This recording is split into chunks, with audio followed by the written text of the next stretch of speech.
Business Fortnite में आपका पुनः स्वागत है और आज हम पुनः एक बार हेल्थ केयर सेगमेंट की चर्चा करने जा रहे हैं। इस सेगमेंट में हम बात करेंगे कोविड-19 से ठीक होकर घर पहुंच रहे मरीजों के बारे में। इन मरीजों में शारीरिक एवं मानसिक अनेक समस्याएं देखी जा रही हैं। शारीरिक समस्याओं की अगर बात करें तो ब्लड प्रेशर का कम या ज़्यादा होना, मस्कुलर पेन रहना, सांस में तकलीफ़ होना, और यदि मेंटल इश्यूज़ की बात करें तो इसमें एंजाइटी, डिप्रेशन और नींद का ना आना प्रमुख हैं। फिजियोथेरेपिस्ट इस क्षेत्र में इन मरीजों की काफ़ी मदद कर रहे हैं और इस थेरेपी के जरिए मरीजों को काफ़ी लाभ भी हो रहा है। तो एक फिजियोथेरेपिस्ट कैसे कोविड-19 के पेशेंट्स की मदद कर सकता है, इसके बारे में और जानने के लिए हमारे साथ आज मौजूद हैं जानी मानी physiotherapist doctor Anubha Singhai. Anubha Singhai Physicure नामक संस्था की डायरेक्टर हैं और उन्हें 13 से अधिक वर्षों का क्लिनिकल और एकेडमिक अनुभव प्राप्त है।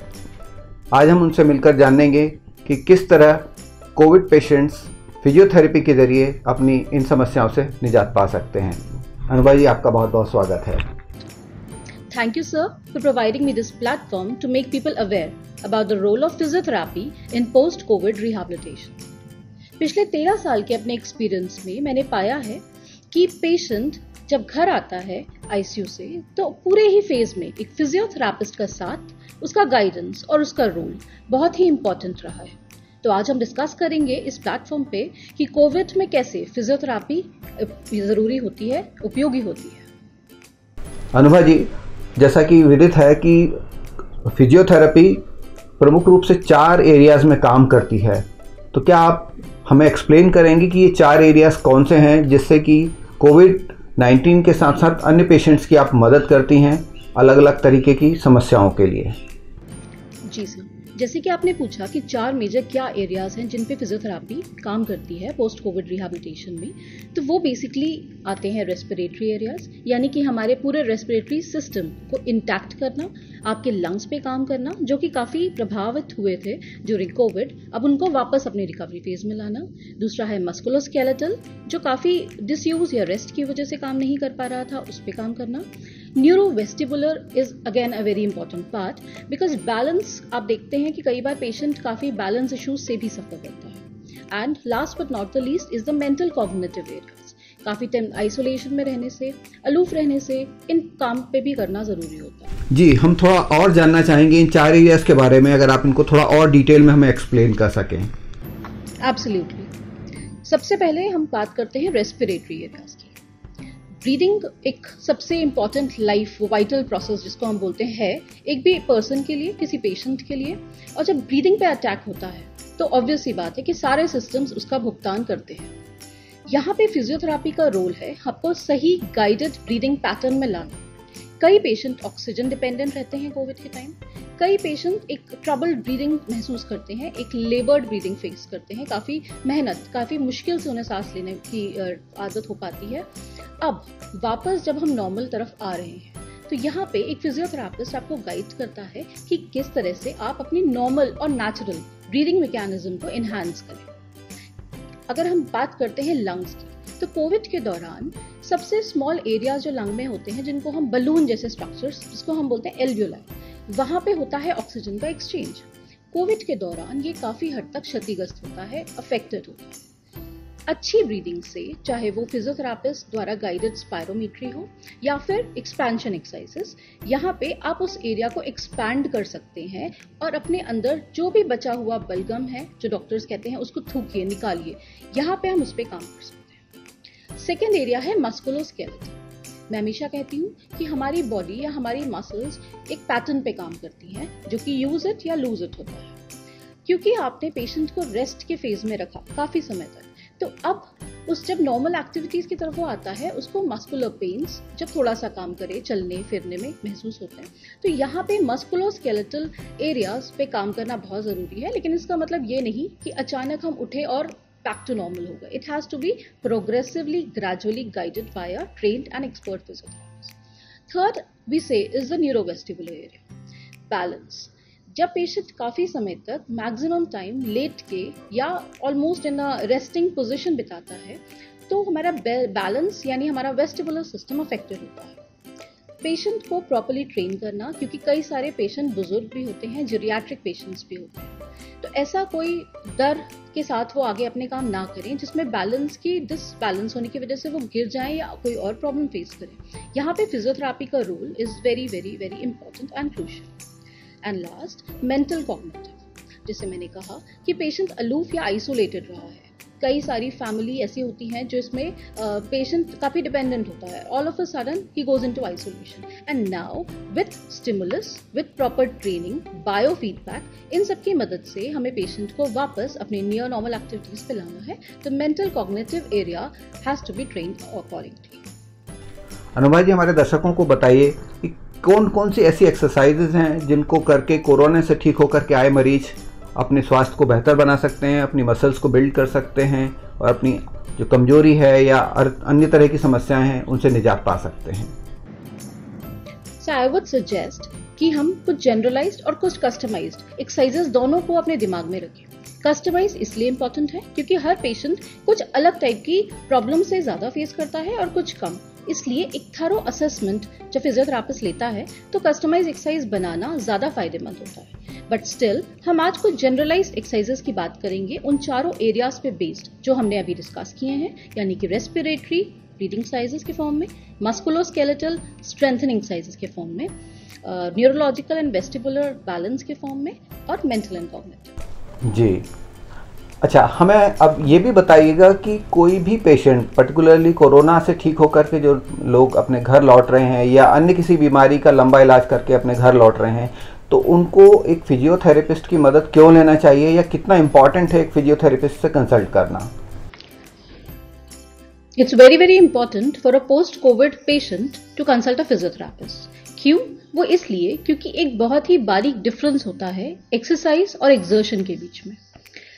कार्डियोपल्मोनरी एक्सरसाइजेस सिर्फ ब्रीदिंग एक्सरसाइजेस नहीं होती, वो आपके असेसमेंट पे बनी हुई ऐसी एक्सरसाइजेस होती हैं जिससे आपकी बॉडी में ऑक्सीजन की कमी महसूस ना हो। यहाँ पे मैं कुछ ऐसी चीजें बताऊंगी जैसे कि aerobic exercises.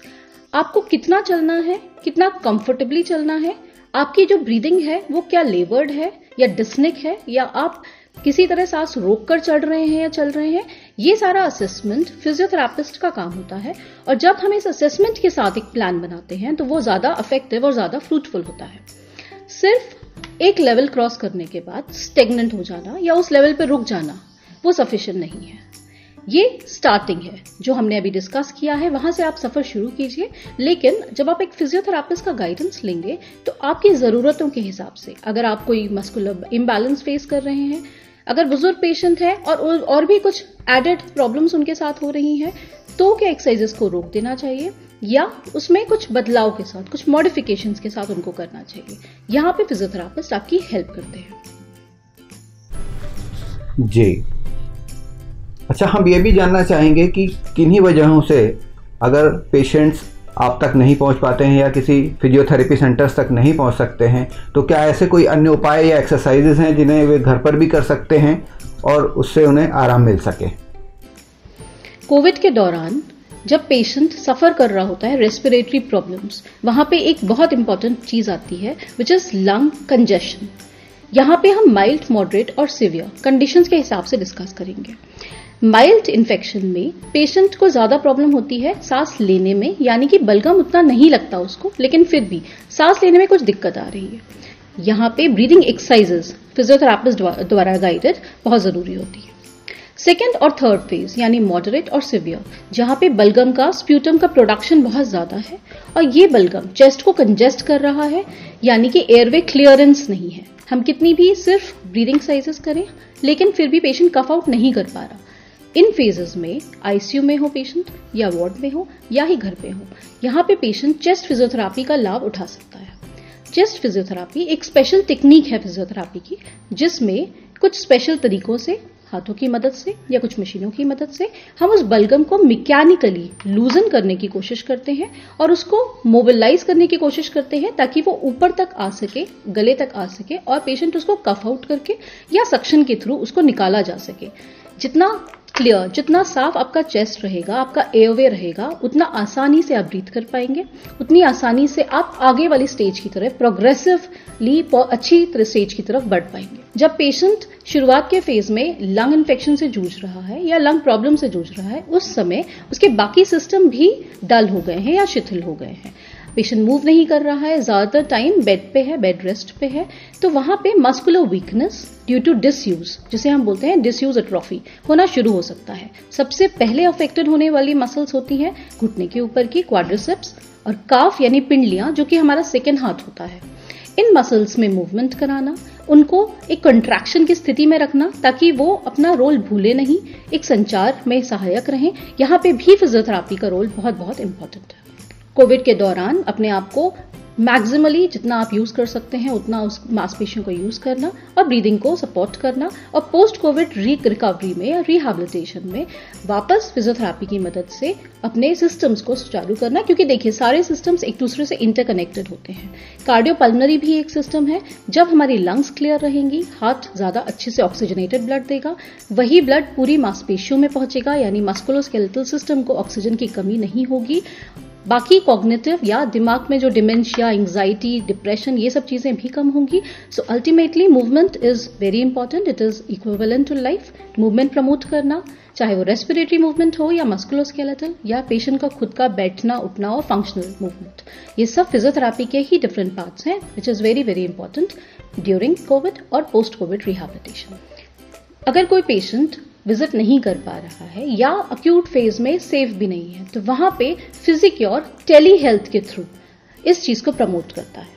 Pulmonary rehabilitation tele health से किया जा सकता है। क्यों?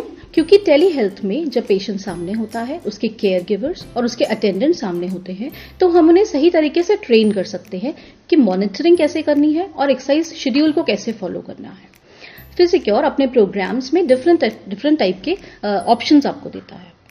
पहला ऑप्शन, अगर कोई पेशेंट एक्टिव रहा है पहले और माइल्ड या माइनर चीजों से उसने सफर किया कोविड के दौरान, अब उसको सही प्रोग्राम गाइड करना, which can be done in a single session, which can be added to his wellness, वो हम ऐड कर सकते हैं। सेकेंड थिंग, जब पेशेंट डिपेंडेंट है, हो सकता है वो और भी मेटाबॉलिक डिसीजेस सफर कर रहा हो और सिर्फ एक गाइडेंस से पर्याप्त ना हो, तो वहां पे फिजिक्योर की टेली हेल्थ सेशंस में हम 10 सेशंस या उससे ज्यादा का एक प्लान बनाते हैं, जिसमें थेरेपिस्ट और पेशेंट एक 40-45 मिनट्स का सेशन अटेंड करता है। उनके केयर गिवर्स को सही अंदाजा दिया जाता है, एक्सरसाइजेस सामने कराई जाती हैं और उसका एक्सरसाइज एंड्योरेंस या जिसको हम कहते हैं कार्य क्षमता देखी जाती है, और उसी के हिसाब से हम प्लान बनाते हैं ताकि वो ओवरडू या अंडरडू ना करे एक्सरसाइजेस को।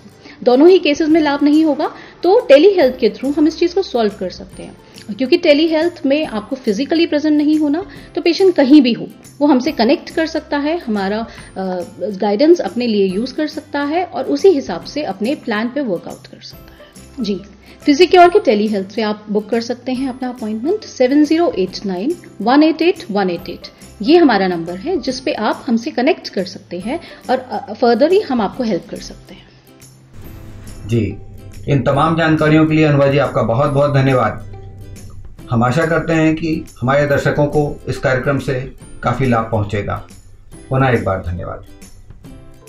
थैंक यू रविंद्र जी, इस प्लेटफॉर्म के लिए जहां पे हमने अपनी तरफ से आपको पेशेंट्स तक एक मैसेज पहुंचाने की कोशिश की है।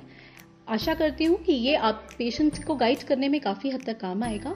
और पर्सनल अगर पेशेंट का प्रोग्राम बनाना है तो Physicure is always there to help. आप हमसे कनेक्ट हो सकते हैं, हमारे नंबर पे बुक कर सकते हैं सेशन, या कोई भी टाइप की जानकारी या इन्फॉर्मेशन ले सकते हैं। Thank you very much.